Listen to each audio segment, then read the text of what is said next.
pumipigil ho kasi sa kalimita sa mga tao ay yung ano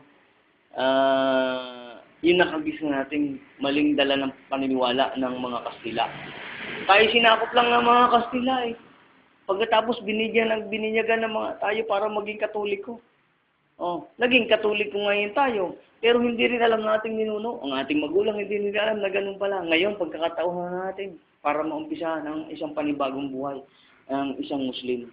Ang ibig sabihin ng Islam, pagsunod, pagsuko, pagtalima sa kalooban ng nag-iisang Diyos. Di gahot kayo nagdadasal ng kwan.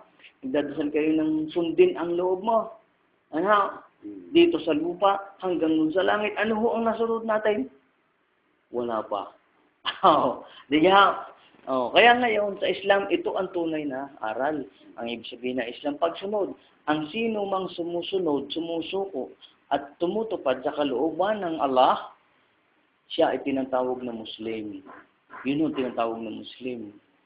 Yan. Ang Islam, ang kanyang sinusunod. Ano? So ngayon, ang gagawin mo natin ngayon bilang pag-uumpisa ninyo, dahil kayo ay dinala ng Allah dito, at nung isang araw, pakadadaanan nyo diyan, ay maari na kayo ay pinapatnubayan niya. Inaanyayahan niya kayo. Ito na ang isa sa pagkakataon natin. Ang bibigkasin mo natin, sundan niyo ako. Bigkasin natin. Mahirap bigkasin yung Arabic, pero sa tulong ng Panginoon Diyos ng Allah, mabibigkas natin to at kayo ay mag-uumpisa ng pamuhay bilang isang Muslim. Hindi pa man yung magawa ang mga ibang tungkulin, wala pa akong problema yun doon. Inshallah. Sundan niyo ako. Aray, pakinggan niyo ay sasabihin. Sundan niyo ang bibigkasin na. Sa pangalan ng ating Panginoon Diyos, sa pangalan ng Allah, bigkasin ninyo ang Bismillah. Bismillah. Bismillah. Bismillah. Asyhadu an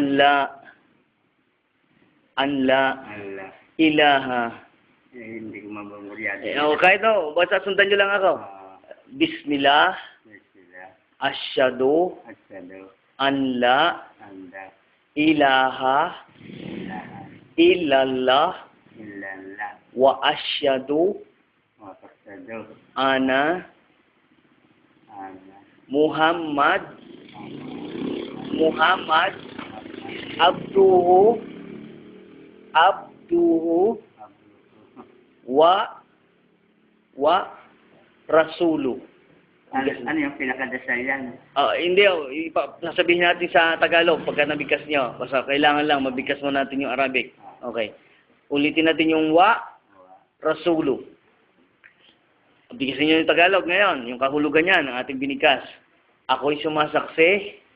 Bigkasin nyo, sundan nyo ako. Ako'y sumasaksi. Walang ibang Diyos na dapat sambahin kundi ang Allah. Ako'y sumasaksi.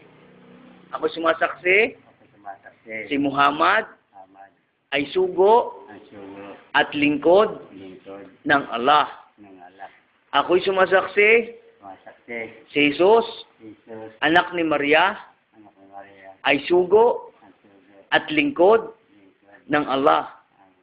Iyon ang isa sa karagdagan na patunay ng pagyakap po sa Islam. Na si Jesus ay pinatuto natin, tinatanggap natin siya ay anak ni Maria, at siya ay lingkod din naman ng Allah. Hindi ho siya Diyos, hindi siya anak ng Diyos. Ayan. Yung pagbigkasun ninyo yan, tayo ay Muslim na. Ayan, welcome. Welcome kayo, ikaw datang. Kaka na lang itatawag ko sa inyo. Kaka.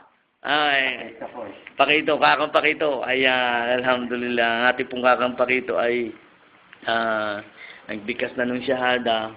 At inshallah,